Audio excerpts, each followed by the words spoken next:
I don't know. Straight talk. Money matters. International news. Celebrity interviews. Sports. If I'm being discriminated based on my race, it's not. Politics. Race. Let's switch it around. Let's talk healthcare. Straight talk with award-winning journalist Lloyd Geit. Hello and welcome to Straight Talk. I'm your host, Lloyd Geit. Joining us today, award-winning writer, author, Pamela Samuels-Young. This is her latest book. It's called Buying Time. Thank you so much for joining us today on Straight Talk. Thank you for having me. First of all, what is a legal thriller? A legal thriller is a story that deals with the law, and in the simplest form, I would say it thrills you. It takes you through some twists and turns, introduces you some good people, some bad people. It's really a mystery with a legal twist. Now, you are a trained lawyer. I am. You currently work for Toyota, but tell me how a lawyer becomes a writer of these kinds of pieces like this book. You know, my desire to write came out of not seeing what I wanted to read on the market. I love legal thrillers. I love John Grisham and Sheldon Siegel, other legal fiction authors. But when I close the book, their books, I would say to myself, where are the African-American lawyers, the African-American judges, Latino judges? When I walk into a courthouse, live in LA. You see those. I see them on the bench. I see them arguing cases. It's a very diverse environment, but there was no diversity in legal fiction. And finally, I said, you know what? I'm going to write a legal thriller, and it's going to contain some people who look like me. That's how I made it. And you've written 4 books now. 4 books, 1 more on the way.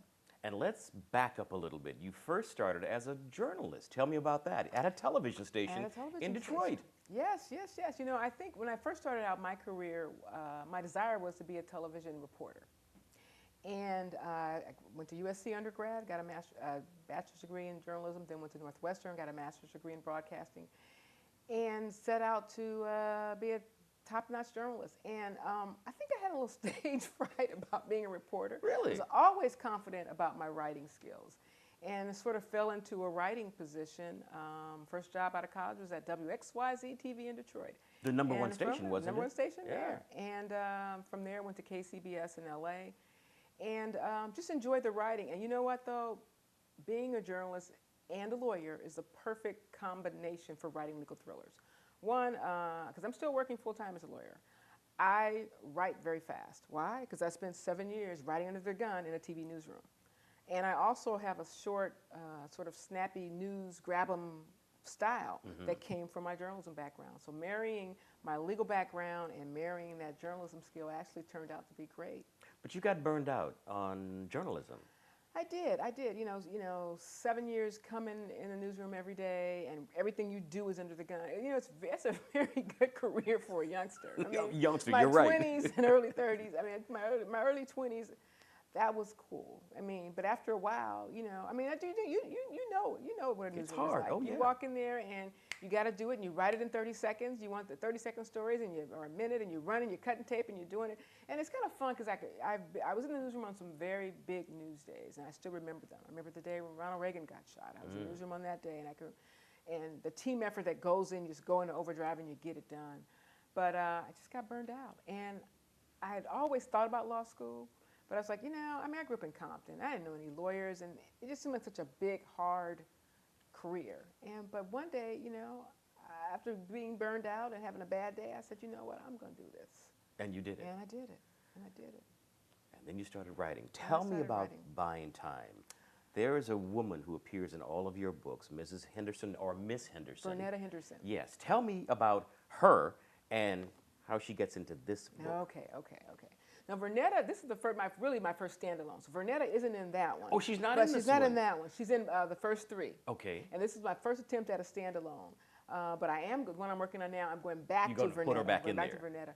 But in this book, it's actually I learned about it's about the viatical industry, which I learned about. Most people don't understand what that is, and you're going to explain it to us. Okay. I learned about it. I was at a party talking with a friend, and he happened to mention that he was a viatical broker. I knew he was in the insurance industry, but I didn't know he was a viatical broker. I said, what's that?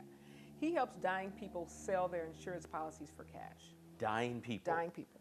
Let's say you have to be, typically the best policies are if you've been told you have a year or less to live.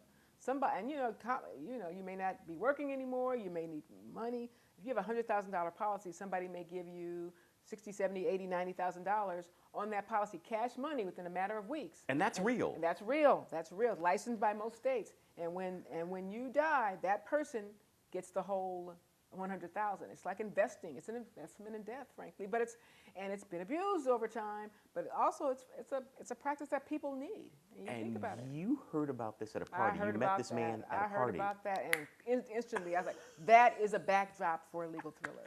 And on the ride home, my husband can tell you, on the ride home, I was excited about it, and I was thinking, oh my God, this is real. And I went home the next day, and I put it on the internet, and Googled it, and learned all about it, and I thought, oh my God, oh my God. And I think that was probably one of the fastest stories that came to me, that came together really well. And I'm just so pleased at the reaction to it and all things that have happened. Let's talk more about buying time. You got this idea at a party. You wrote it out. Then what happened? Because there's an interesting twist with another African-American man in here. Tell me a little bit about that. Okay, I'm going to tell you enough, but I'm not going to tell You're you not enough gonna to give it away. That's okay. But the main attorney in the book, Waverly Shaw, decides to start selling these policies for people who are dying. But he was an attorney who ended up getting disbarred. But his clients start dying sooner than they should. Murder. And the police begin to look at him and thinking maybe he's the suspect, maybe he's the reason why they're dying. And it's really a federal prosecutor, Angela, who comes along, who's determined to sort of thinks he may be involved and may want to bring him down. But her life sort of enters the picture. I mean, there's a lot. I hate reading books that have one storyline. My books always have more than one storyline because Angela's storyline deals with domestic violence. And I learned a lot about domestic violence when I was writing it, and it's always interesting, the reaction. I do a lot of book clubs in the African-American community. And there's always a discussion about, here's this high-profile, high-earning woman who's in this domestic violence situation who didn't leave right away. And was that realistic? Realistic? Yes, it is. Because people think domestic violence only impacts lower economic women. Not and true. It is not true. And I've just engaged in some really interesting discussions about that.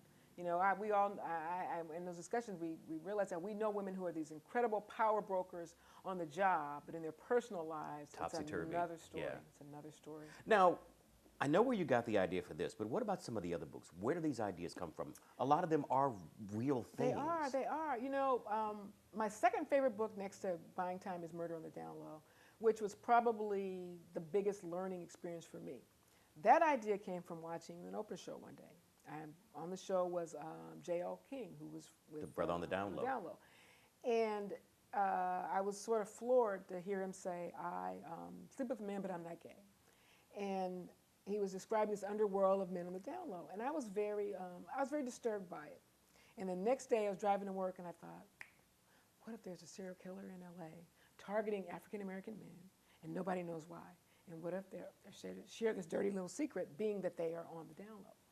And I say this was a learning experience for me because I started that book with the perception that the HIV issue in our community was because of men on the down low. And I learned that how wrong I was. It was sort of frightening to me that if I, with all my education, think that, no wonder it's impacting us the way it is. Mm-hmm. AIDS is out there. AIDS does not pick you because you're gay. AIDS picks you because you're available.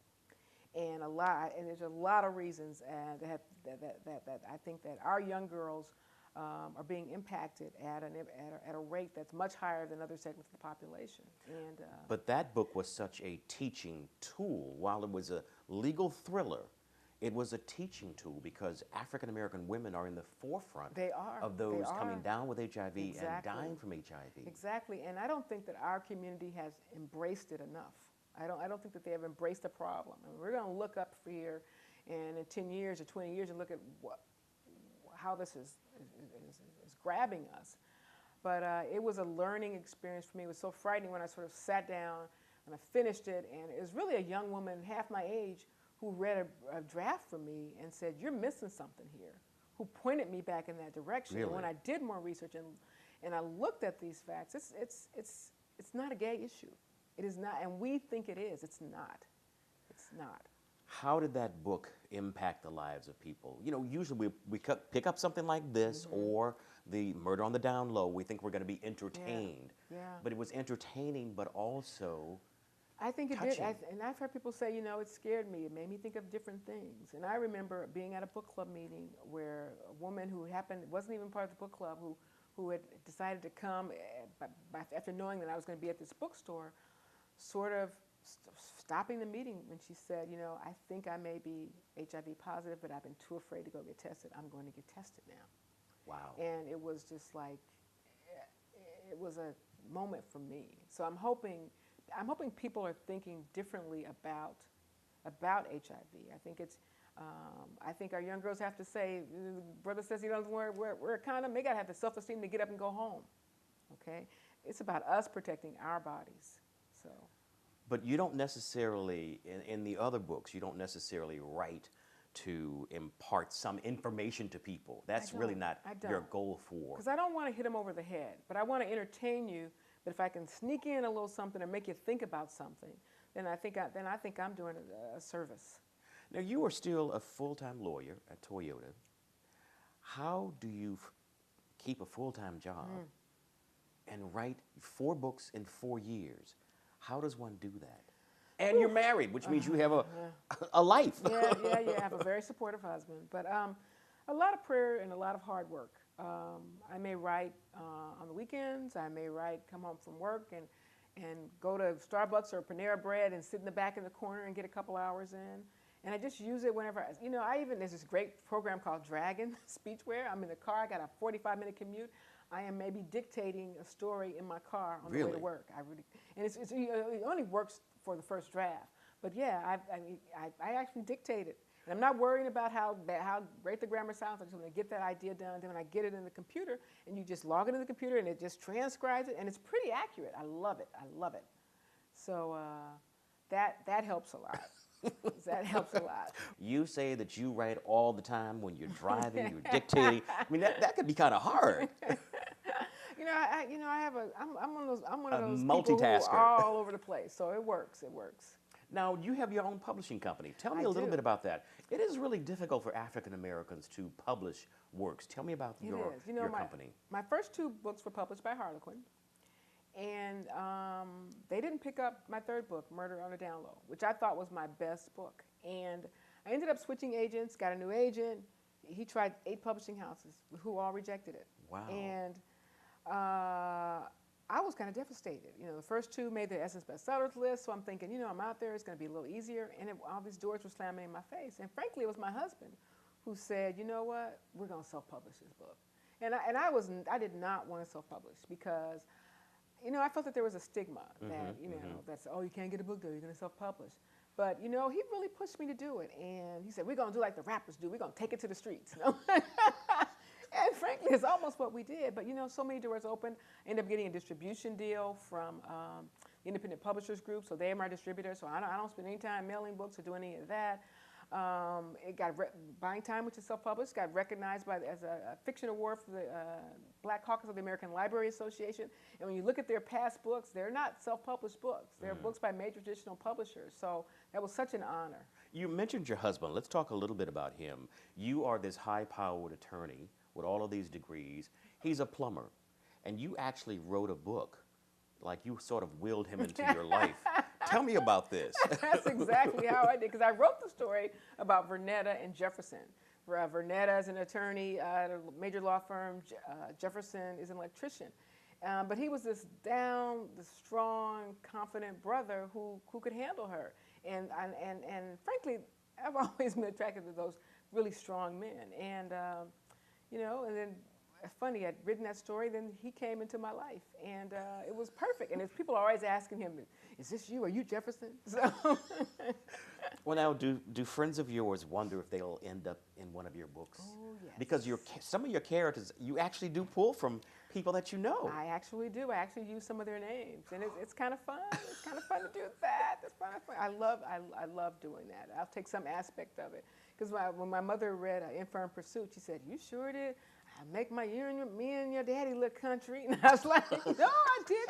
Because I just put in there that Vernetta's parents didn't didn't use ATMs, garage door openers, and something else. And she was like, well, I said, Mom, you don't use a garage door opener. They're too afraid somebody's going to come down the street and click it and get in there the garage. So they still open the garage door. They do But people do that, though. They do not use ATM machines. So I happened to take that little twist that is true to my parents, and I put that in there. So I'm sure they weren't that happy about no, that. they were not. It's like, Pamela, you got to stop doing this kind of stuff. Now, do you ever take any of your, some of your colleagues' real court cases that involve murder? I haven't done. Oh, I have one that I'd love to do coming up. But in a second book, Infirm Pursuit, was actually about a sexual harassment case that I actually defended and took to trial, where an African American man was accused of sexual harassment and he claimed he didn't do it. And we took the trial, and he sued the company for race discrimination. Said, you made it, you set me up, it's because of my race. And I represented the company, and we won a trial so that the jury felt that he did do it. But I took that story and made a twist. I took his story. I made it seem like the company did set him up. Wow. And so I'm always looking for stories, and I'm always, putting little ideas in the back of my head. I'm jotting them down. Friends of mine say, don't say nothing around her. It's going to end up in a book. So You got another book coming out soon. another book in the oven. Tell me about it. What can you tell me? It's called Attorney-Client Privilege, and it's the third book in the series, so it's the next book after Murder on the Down Low. So Henderson comes back. Henderson comes back, and this time she is in her own law firm. She is defending a professional football player who is accused of sexual assault. Ooh. She's also been handling a high-profile high-profile sex discrimination lawsuit against this Filipino lawyer, female bombshell, who will do anything to win. She is totally unscrupulous, and Vernetta is going up against her. She will do whatever it takes to win. And my secondary story is Special, who's a favorite character of many of my books. And Special starts dating a guy who's in the Nation of Islam, and she decides to convert to Islam. Wow. And coming from her Christian background, she has some challenges. So it's been really kind of cool learning about the Nation of Islam, going to the mosque and reading, and I'm really want to be careful that I'm respectful of their faith and their religion. I am a Christian, but it's been fun writing it. I'm always looking to do something different. I don't want to write what everybody else is writing, and baby mama drama has been done. Okay. Who are your fans? Who reads your books? I have a strong fan base among mystery readers, black, white, whatever. And it's so amazing that to get emails from somebody who will say, I usually don't read African American fiction, but I love this book. Isn't it amazing? I saved that. I have that email. And they're old, they're young. And I do something that I think a lot of authors, and particularly self-publishers, don't do. I test market that book before it comes out. Probably 40 to 50 people will read that. They will be black, they will be white, they will be Latino, they will be 17, they'll be 70. And and once I'm done with it, they will give me feedback. And if somebody's saying, I didn't stay up all night trying to read that, then it's not ready to go. That is my test. Do you see yourself writing 10, 15, 25 books? I mean, Absolutely. Really? Absolutely. When I'm done with my legal career, which hopefully will be soon, I may be hopefully be able to retire from Toyota soon, and I do want to write full time. I do. You don't think you'll ever run out of stuff to... No, I got a file folder full of stuff. I was just reading a story about a lawyer who the prison system has their own lawyers. And about this lawyer who never went to law school. He was perpetrating. He never went to law school. Story idea. It's in my little folder. So no, I will never run out of story ideas. So now, what do you, when you're not writing, when you're not doing the law thing, when you're not dealing with your husband, what do you like to do? Oh, 1 hour a month. Let's see what I do for that 1 hour. I like to write. 1 hour's not a lot of time, let me tell you. No, I love watching murder mysteries on TV. But really just kind of cooling out with family. I'm fortunate to have, at my age, to have both of my parents here. Sort of spending time with them. They're funny. They're two funny people. Now, let's say somebody wants to buy one of your 4 books or one of the soon-to-be 5 books. How do they do that? What do they do? They can go into their bookstore, and if it's not on the shelf, they can order it. The bookstore can order it. They can go to Amazon. Those are the two major ways. What about a website? I don't sell them on my website because otherwise I can't practice law and be home and and do all of that. But my website to contact me, I love to hear from fans. www.PamelaSamuelsYoung.com. So I'd love to hear from people who've read the book, and you can read an excerpt of the first chapter of all of my books on my website. Oh, cool. So. Cool. Well, we look forward to seeing more of your writings with Miss Henderson or whomever else you put in there, and taking advantage of these interesting characters, because your characters have such layers to them, and that's what people say they really like about these books. So we want to thank you for joining us on Straight Talk, and we want to thank you for joining us on Straight Talk. We've been talking with the author Pamela Samuels-Young, whose new book is Buying Time. It's a legal thriller, and it is good, and also a couple of her other books are really good too, so you need to check those out. We will see you next week with yet another exciting show. Take care.